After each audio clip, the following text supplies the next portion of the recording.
So anyway, when Breath of the Wild came out in 2017, I wasn't there for it.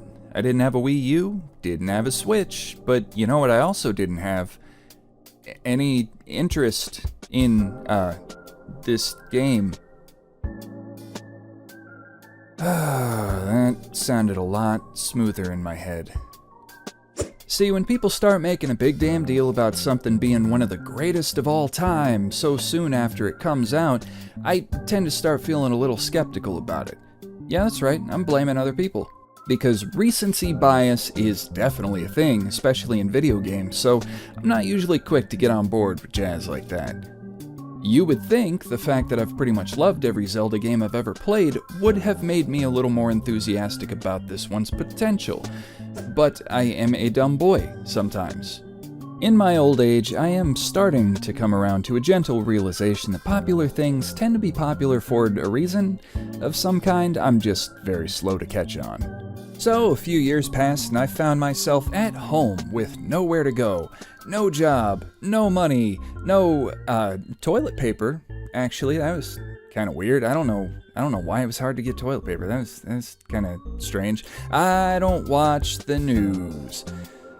So now with my distinct lack of employment, lack of steady income, clearly now was the right time to buy a new video game console. So I got a Switch, mainly for games like Astral Chain and Demon X Machina and the Mana Collection. But, you know, I guess at this point I may as well give that probably overrated game a try, right? And it was okay. It's fine. I'm kidding, it's phenomenal, I was completely wrong about it, yada yada. Was it one of the greatest games of all time? I mean, I usually try not to put labels like that on anything, usually, but I will say, I did not expect to like it quite as much as I did. I remember seeing a small clip of Link chopping down a tree and then chopping it further to turn it into what looked like crafting materials, and the idea of turning Zelda into a crafting/survival type of game just didn't sit very well with me. Of course, like I said, I'm a dumb boy, so, misconceptions on my part. The game is nothing like that.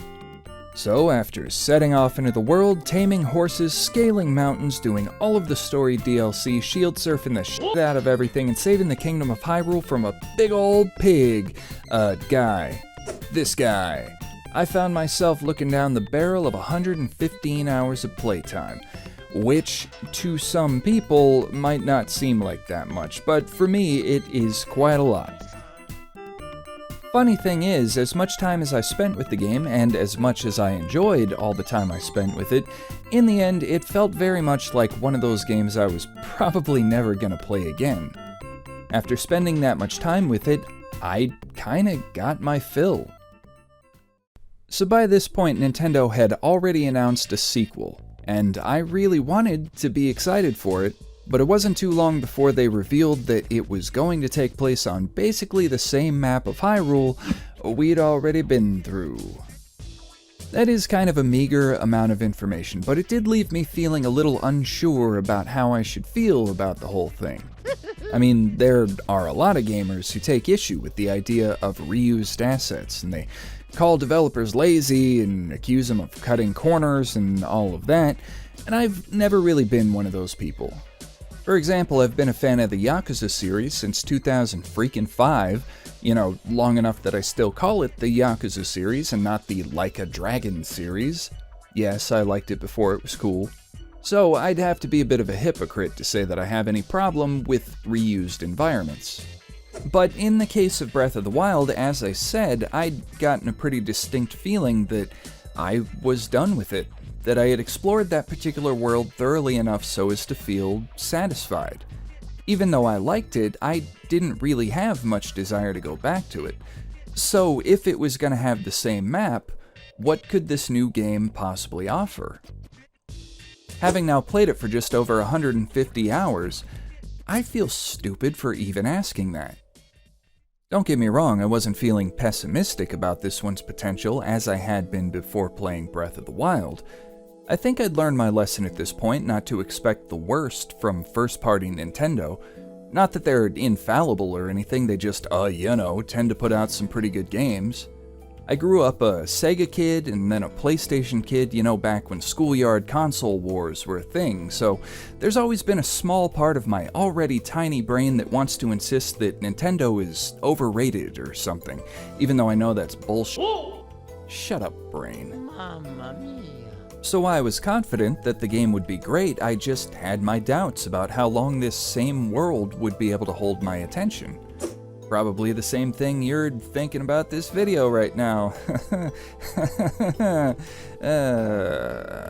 I just made myself sad. What I didn't realize is that this really isn't the same world anymore.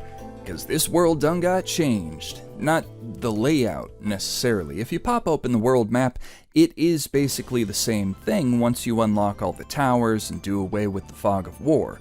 But because of some magic junk that happens at the beginning, shit's fallen out of the sky. Ruins have come crashing down, changing the general layout of some areas. Chunks of mountains have been knocked loose. Suddenly there are caves all over the damn place, as well as huge chasms that have popped open across the entire map. Breath of the Wild was already a bit of a masterclass in catching the player's attention with landmarks and activities everywhere you went, and Tears of the Kingdom, that's the title of this one. I didn't even say that yet, did I? I didn't even say the title of the game that I'm doing a video on? What the Tears of the Kingdom dials all of that attention-catching stuff up to 11. Let's be honest, if you've ever watched any videos about Breath of the Wild or Tears of the Kingdom, you've already heard this. It's basically a cliche at this point. The stories about how you might start heading toward a tower and then you see a thing, and you go and check that thing out, and then you start heading toward the tower again, and then you get distracted by something else, and then you do a stupid little puzzle, and there's this little tree spirit dude, and he gives you some poop, and then there's a guy, and you help him hold up a sign, and then it should have taken 3 minutes to get to that tower. Now it's like half an hour, right? Yeah, we've all heard that before. Breath of the Wild already did it, you know, sure, but in this case it feels weirdly amplified. And a big part of that comes from the fact that it's not even just a single map anymore. If you paid attention to any of the promotional material for the game prior to release, or, you know, just saw the cover for the game, you'd already be informed about the fact that there are now islands floating in the sky high above. After a short intro section wherein a bunch of magic-y stuff happens, Zelda literally disappears and Link gets his arm fried off. Link wakes up on one of these islands. After completing some shrines, getting new powers, and learning the basics, Link eventually skydives down to the surface, which is just awesome. Look at this. Look at this shit. I love it. This is good. Once you start following the main story beats, you're likely going to come across this little scientist girl who says she's heading up research on something called the Depths, and being a video game, she tasks you with checking it out. Well, on my way there, I had already found a few caves, run around in those, fought some enemies, found some treasure chests. When I heard the name The Depths, I was picturing something like that. So I headed off to where she specified, to a big hole in the ground, and before I jumped in, I expected to fall for maybe 50 feet before landing and running around in another series of small cramped corridors, like the caves. But no. I kept falling and falling, like skydiving into the earth itself, until a deep musical cue rang out, and I entered a massive cavern covered in darkness. Well, again, misconceptions on my part. I thought it was just a massive cavern. There must have been walls not too far off into the darkness, right? Or maybe a linear path, maybe this straightforward dungeon type of place. No. Wrong on all accounts. It turns out this was a whole new map which covers the entire expanse of Hyrule itself, making the square footage of the game world at least double the size of the one found in Breath of the Wild. I did not expect this. It's honestly kind of amazing that Nintendo decided to avoid showing any of this in any of their marketing.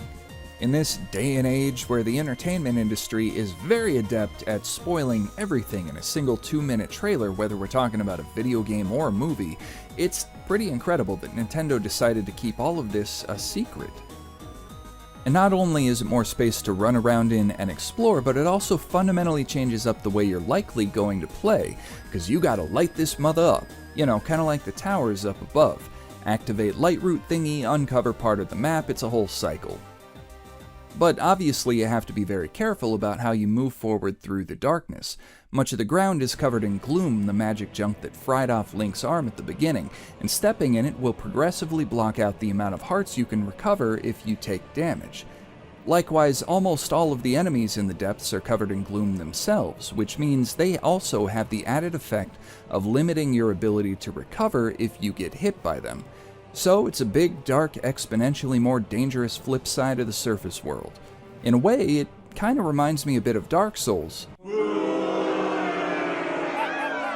Yeah, okay, yeah, I know, settle down, I get it, not everything needs to be compared to Dark Souls. I know, it's a giant cliche at this point. But, you know, just give me a second. Arrivederci. On this particular point, it really does remind me a lot of the Cave of Giants section of that game. That initial impression of a place that makes it feel almost unreasonable, as dark as it is, with plenty of place to just fall off cliffs paired with enemies that are immediately more intimidating because of their environment. This one obviously isn't as punishing as most people take Dark Souls to be, since you can just fast travel away when things get tough, but it does have you constantly looking out for the light routes as well, which gave me a feeling somewhere close to the constant search for bonfires that you've usually got going on in Dark Souls. Sure, it's a pretty surface-level comparison, but as soon as I noticed that vague similarity, it actually made me approach the depths in a similar way to how I would approach that other game. I didn't want to just fast travel out when things got hard. I wanted to tough it out. I found myself going on far longer treks without stopping to rest or resupply than I'd normally have bothered with on the surface. Of course, I've seen plenty of accounts of other people saying they didn't explore the depths much at all, so my own experience can't really be taken as the norm necessarily. While I saw this massive expanse of darkness as a challenge and kept wanting to push further in, some people found it off-putting. And can't really blame them. It is a fair bit less inviting than the aesthetic of the surface and sky islands, so fair enough. Much like most of the rest of the game, the grand majority of it is optional, though there are definitely incentives to fully exploring the depths. Back when I played Breath of the Wild, I was kind of bummed that if you wanted Link to look more like he does in previous games with the classic green tunic and hat, you had to invest in Nintendo's goofy-ass amiibo scheme, which, depending on which ones you bought, could unlock costumes from Ocarina of Time, or Wind Waker, or Twilight Princess. Which, being that I wasn't crazy about Link's new blue shirt design, was kind of a bummer. I mean, Link has always classically been the hero in the green tunic. In my own mind, that was a defining piece of the Zelda vibe, so it was kind of unfortunate that, outside of the amiibos, the only other way to get a more classic look was to complete every single one of the 120 shrines dotted around Hyrule, which I did. But it meant that for about 95% of the damn game, as good as it was, I didn't properly feel like I was playing as Link. Well, that's not nearly as much of a problem in Tears of the Kingdom. You'll occasionally find maps hidden in the Sky Islands, which then place an X somewhere on the map for the depths, typically marking the spot of a unique piece of armor. And yes, all of the clothes previously hidden behind that paywall in Breath of the Wild are now available to find. I think. I didn't do research on this. As soon as I had discovered it, though, it became a weird priority for me to get the Twilight set, because despite the fact that I only played through it one time way back when it first came out, Twilight Princess still has my favorite art direction in the whole series. The tunic and trousers were easy enough to get, but, the cap was a different story. To be clear, when you get an X marked on your map, you don't actually know what you're gonna find there. I found lots of disparate pieces from different sets as I was working my way around. But eventually I came upon a huge arena with a chest right in the middle, guarded by a damn King Gleeok. And that guy is a dick. There are other Gleeoks in different parts of the map, and it's not like a King Gleeok is much harder than any of them, if at all. I had just avoided those when I came across them before. But damn it, I wanted whatever was in that chest, so I headed in, come what may, and what may come was a lot of dying.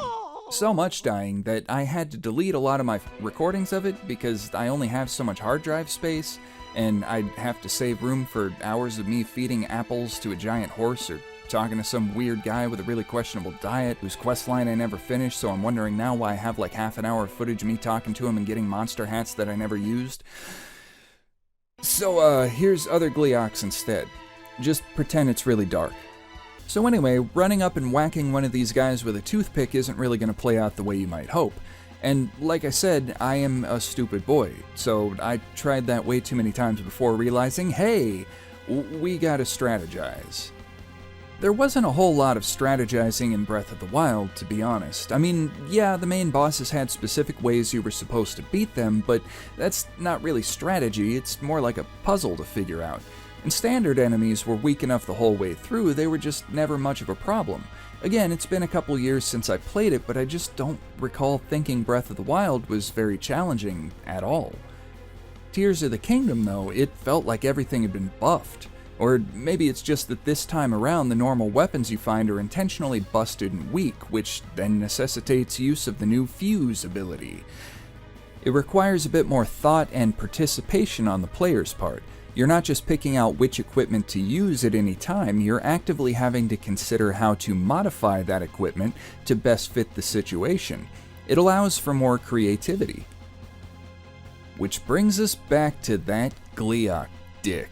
You could just stand on the ground and fire off arrows, hit each of its eyes to stun it, and then hack away while it's down, but that can take forever, and typically leaves you open to a face full of concentrated ouch. So after trying to do that and getting killed about 10 times like an idiot, I finally got fancy, attached a rocket to my shield like I'd learned in one of the shrines, and started playing the game like an early 2000s Max Payne clone. It still took like another 5 tries, but oh, I got that hat. And I wore it for like an hour before switching to other stuff because I'm flaky as fuck and that blue shirt design started to grow on me finally. Hey, dungeons! People wanted dungeons. Games got dungeons now. They're not very good. Some of them have a cool aesthetic, like a flying pirate ship in a storm, or an Aztec pyramid, or some low-gravity sky islands with a raging diarrhea machine. Cool? Unlike so much of the rest of the world in this, though, where things generally feel pretty organic and natural, the dungeons all adhere to the exact same formula. Activate 5 devices around the map to unlock the boss, beat boss, finish dungeon. It's just so video gamey. I mean, yeah, that's a stupid term. Video games are good. We like video games. We're playing a video game right now. What I mean is that there's an artificiality to the dungeons that, rather than immersing you further into the game, just kind of reminds you that you are playing a game. The formulaic structure of it all and the sudden transition to just running toward glowing markers on your minimap, it's just kind of contrary to what makes the rest of the experience so great. Sure, the shrines in both Breath of the Wild and Tears of the Kingdom were already pretty good at breaking immersion through video gaminess as it was, and they're fine as they are. They're separated from the rest of the game world by loading screens. It's sort of understood that they act almost like little bubbles of their own, little side pockets that exist solely to throw a puzzle at you. And like I said, those are totally fine. But when people criticized Breath of the Wild for its lack of legitimate dungeons, I don't think they were really clamoring for more shrine puzzles just in a larger space. In some cases, the puzzles don't even really take advantage of the unique settings they exist in. On the flying pirate ship, for example, you're mostly just figuring out how to spin something to open a door. That's not exactly very specific to the nautical theme, which makes it kind of a missed opportunity. Likewise, I think the value of a good dungeon could have been to perhaps tell a bit more story through the environment, to make them more contextually relevant within the game world. For example, the mazes you can find in the four corners of Hyrule are maybe a little nebulous in terms of lore, but at the very least you do find notes and journal entries written by previous explorers that add a good deal of personality and history to the mazes. Without these small pieces of text, the mazes would feel a good deal more lifeless and barren. But with these bits of text, suddenly we know that people have been here before. We learn a bit about these people, and we now find that there's a reason we keep finding a trail of out-of-place pine cones marking a path through the maze. It's something so small, but it adds some amount of meaning to the environment we now find ourselves in. But then we have the dungeons, which, by all accounts, really should feel more alive and important considering that they're part of the main story quest. And yet, ironically, they have very little story to tell. The events leading up to the dungeons are often some of the most contextually interesting segments in the game, but then once you get into the dungeons, they're usually just kind of a black hole of arbitrary puzzles. They're typically bookended by cutscenes, sure, but for the most part those cutscenes could have taken place anywhere.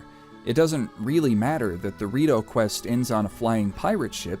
It could have been a temple at the top of a mountain or a cave under the same mountain. The events in the cutscene would have been the same. I mean, imagine if the pirate ship once had a crew, and you kept finding remnants of their activities there, or scattered pages from the captain's logbook explaining something about why the ship is where it is.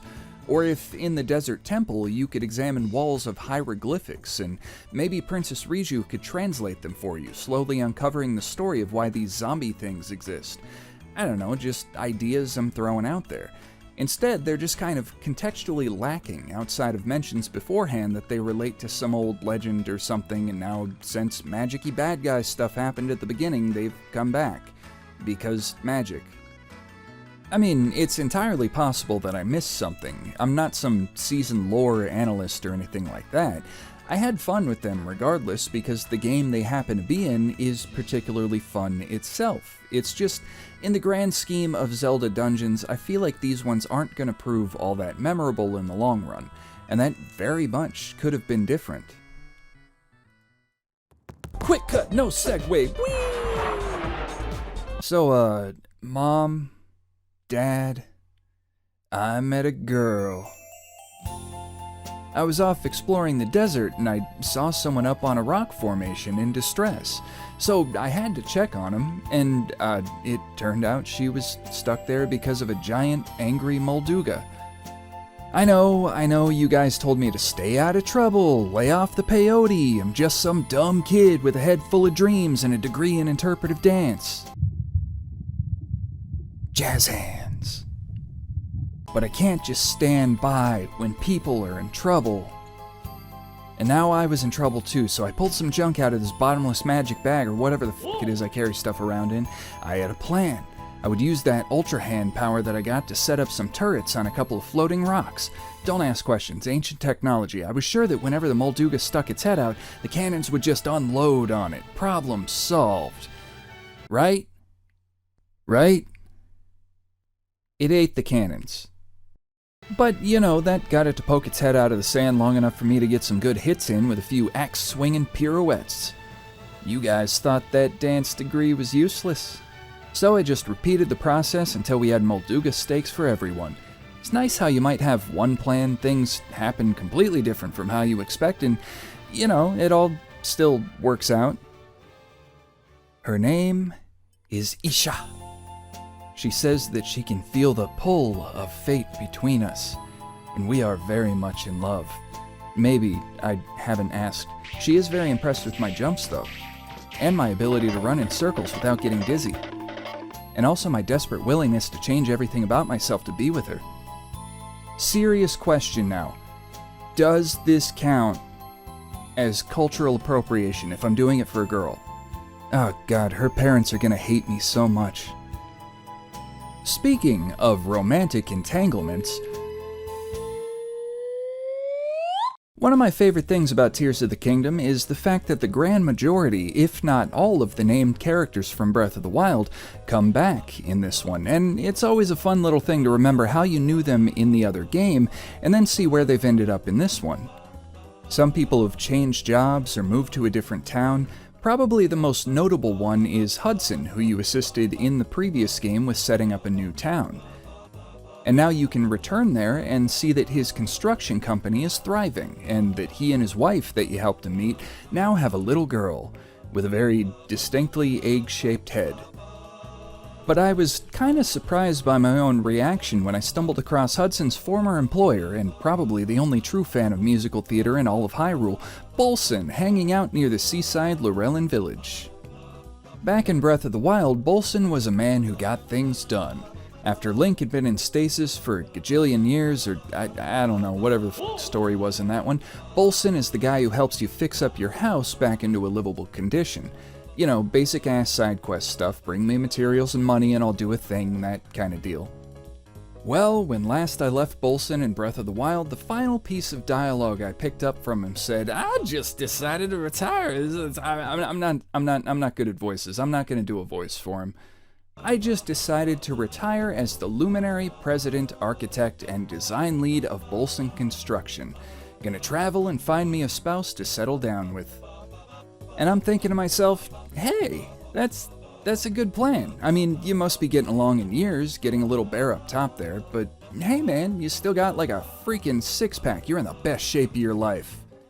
I'm sure there are plenty of options out there for you. Like this guy. Or maybe this guy. Possibly, maybe. So Tears of the Kingdom comes around, and I'm pretty well into the game before I finally roll around to Lurelin Village and find Bolson standing there next to this guy, the chief of Lurelin Village, Roselle. And I can't really tell you why, but for some reason, right from the start, I was thinking to myself, hey, Bolson, you found somebody. Good for you, man. I mean, yeah, he's basically a disheveled, mustachioed beach bum. Probably smells like fish, but I guess the heart wants what the heart wants? The important thing is, my old buddy from Breath of the Wild had been given a happy ending. Shut up, get your mind out of the gutter. This guy's fingers are probably covered in calluses. Ow! No, I mean a genuine happy ending.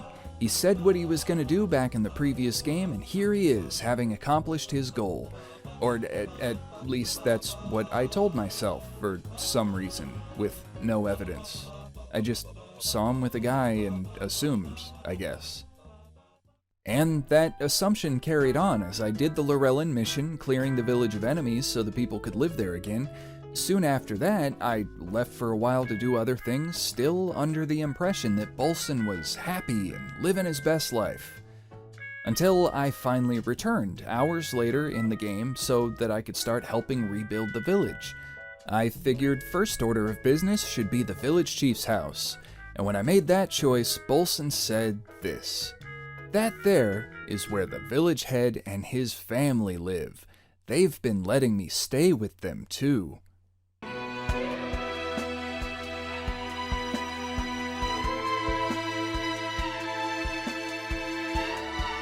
And suddenly I was horrified for Bolson. I mean, yeah, at this point it was obvious that I had misread the situation somewhere along the line, but for a second there, I was shocked, thinking that Nintendo was now weaving this sly little drama about a man who searched the world for love, and when he finally found the special someone he could see himself growing old with, or older with, he has to stand by and watch that person raise a family with someone else.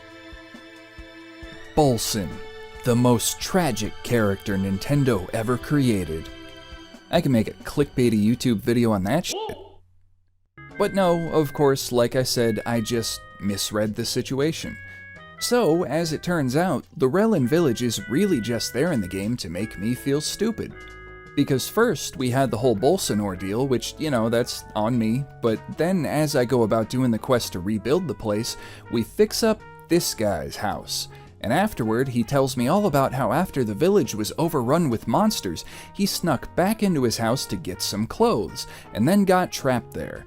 Then he says how pathetic he must look, risking his life for some clothes. And he says it while I'm wearing the Twilight set. Yeah, I don't know anything about that. I don't know what that's like. I've never done that before.